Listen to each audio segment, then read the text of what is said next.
Kay Cole, and this is Cole Arnold. Howdy, We howdy. are from Mental Health America of Greater Dallas, and we're here to speak about isolation from an extrovert versus introvert perspective. And yeah, this is the first time we've done an online panel, so totally weird. Thank you for joining us. And be patient with us as we figure out this whole online situation. Mhm. All right, cool. So, So what is your stress level right now?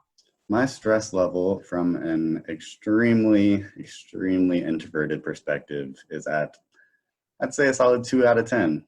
Working from home, don't have to leave my house much. Got cats, so I'm having a pretty good time at it. How about you, Mary Kate? Yeah, that's great for you. Meanwhile, I am extremely extroverted. I would say 85% out of a scale of 100 extroverted. So I would say my stress level is about an 8. I'm breaking out, can't go to sleep, nausea, headaches, really just feeling every level of stress and the fact that I am stuck at home with my family. Yeah. Yeah, So family. glad you're doing okay during a pandemic. Well, gosh, Mary Kate, can't you just become more introverted? No, No? not That's a possible. struggle. Out of my comfort zone. But thank you for suggesting that. Okay. Okay, as you can see, one of us is extremely introverted.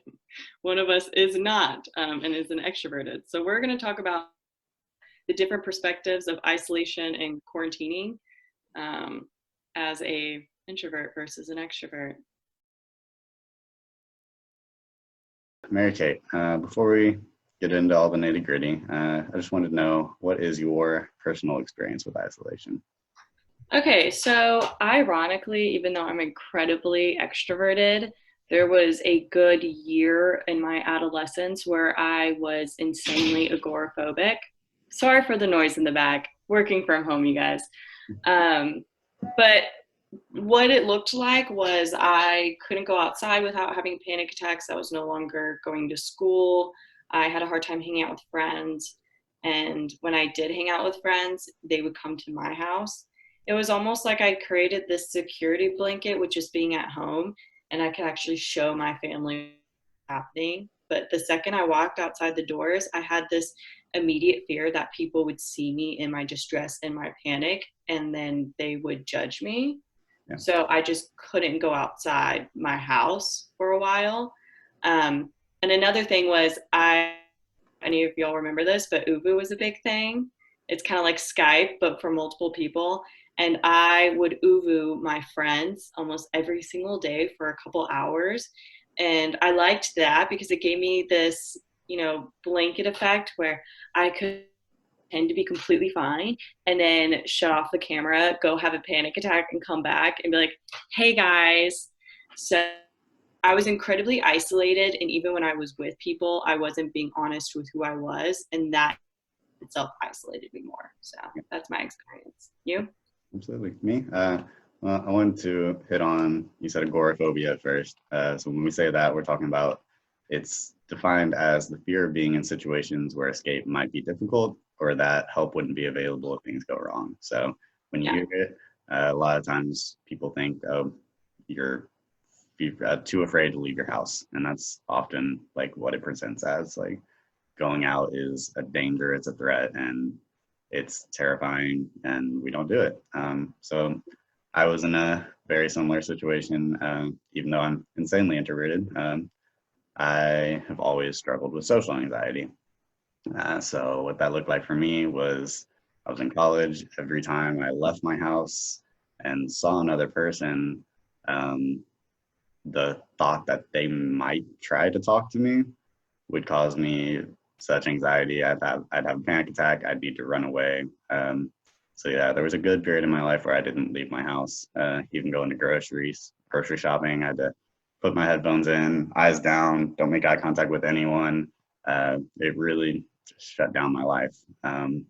So with isolation, I definitely got experience with it. As an introvert, I really like my alone time also. So one of my coping habits is to isolate. So even now, whenever I get really stressed, I'll go days without leaving my room, and it's easy to think of that as, oh, it's good for me. I like isolating. I don't like being with people. But as we'll get into later on, it definitely has some effects that maybe aren't the best and maybe aren't super healthy for me. So it's something I've come to realize over the years. But yeah, me and isolation, we've got a history. So I do too, but I hate it. I hate being alone. I Because love. too much time in my thoughts. Okay, you start thinking about the zombie apocalypse, what's gonna happen, what's the weather gonna be like. It's just all very stressful things. I don't know. I just watch Hulu and Netflix and look at my cats. So I don't do that. yeah, Yeah. yeah. Let's talk about the effects that isolation has on your mental health. Uh, Yeah. so we've looked at some studies, and it's pretty clear isolation increases depressive symptoms in people, and it also leads to higher levels of psychological distress. Um, I know in my past with isolation, I got very depressed during that time too. It's got a clear link, and knowing that we're in a situation where I can't go out and do things that make me happy, it's easy to see how those depressive symptoms can creep back up. And then psychological distress, that's not taking into the fact that we're having essentially a pandemic. We hear terrifying things every day. We're not even sure if it's safe to go outside or that we should. And it's scary. And if we're that scared for that long, it's distressing and it's going to have some effects on our mental health. Yeah. There was an interesting quote that I read online that said that the lack of social connection heightens health risks as much as smoking 15 cigarettes a day or actually having a substance abuse disorder like alcoholism, Yeah. which I thought was really kind of intense. Mm-hmm. I also saw that not only can it deal with issues of poor sleep quality, imperative executive function, accelerated cognitive decline. It can affect your heart, it can impair your immunity, but also it's been proven that it can double premature death in Mm-hmm. different races, and even in the Caucasian race it can go up to 60 to 84% Wow. in death rate. So it's really bad, and it's almost as dangerous as this insane virus that's going around. Absolutely. So I read one study where it proved that social isolation was as accurate a predictor of early mortality as the amount of cigarettes smoked a day, which is yeah, just insane to me. it's Uh, crazy. but obviously, we talk about it a lot in mental health. Our mental health and our physical health are very much interrelated, and they work together. If things aren't good up here, then it's going to have serious effects on the rest of our body. Uh, Yeah, it makes me think of do you know the Maslow needs, hierarchy of needs? yeah. I was looking at that earlier today, and it has those different levels of, the physical needs, which is eating, drinking.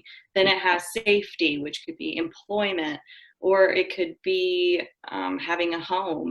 And then you have up to here, which is belonging and love. And then you have esteem and self-actualization. Mhm. And those top four, you could say, actually can have a relationship with loneliness.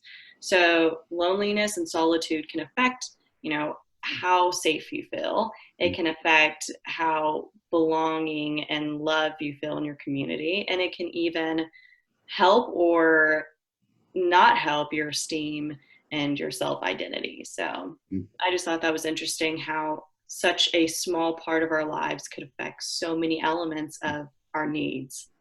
We learned a similar thing. I studied health, and I remember my freshman year talking about there's 7 actual areas of health. There's physical, but there's also psychological, social, environmental, um, spiritual, and when we're stuck inside, it's easy to see how all these other areas might suffer. Am I going to be able to go out and do these things that make me happy, that yeah, that I care about? not just for my physical health, but for my overall well-being. Um, Yeah. are there any positive effects of isolation?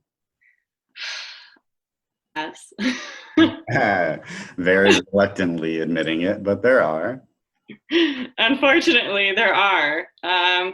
I did some research on this and I found a couple different aspects, like perspective change to be one of them. Mhm. When you are within society, you tend to identify yourself based off society and based off the groups that you're around. Mhm. When you are isolated, that gives you more clarity to see who you are and identify yourself based off of internal rather than external factors, which I thought was really interesting. Absolutely.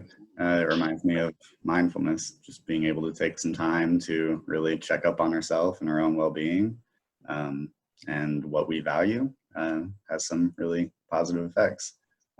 So this doesn't all have to be scary. We can try to make the best of it and get some positive results. Are there any Yeah. other positive effects? Yeah. And considering, especially with extroverts, I feel like when we go out into the world, we go to almost entertain people and we find gratification in how people perceive us in those group settings. So when you take all of those factors away and we sit at home and we have to think about who we are as a person, that completely changes the game for us. And I think it can actually really increase your self esteem once you realize, hey, I can be alive and happy and grateful in this place of isolation. I don't need all these other external factors to make me me. So, I think self-esteem is the underlying tone of all of this. We can take this time to really increase that. It's a huge component in therapy, anything with mental health. We have to believe that we are good people, that, like we can do things, we have that efficacy to live a good life. So yeah, we can take this time to really focus on that, and less about what's going on out there. I think that can be good. yeah, even though I don't like it. Your, It's okay. I can appreciate it and not like it. your years behind the game on these introverts. Okay, well, you know what? I'll just become an introvert myself. I'll just change my entire personality. You say that so negatively, but hey, we're talking about how changes in personality can be good. Uh,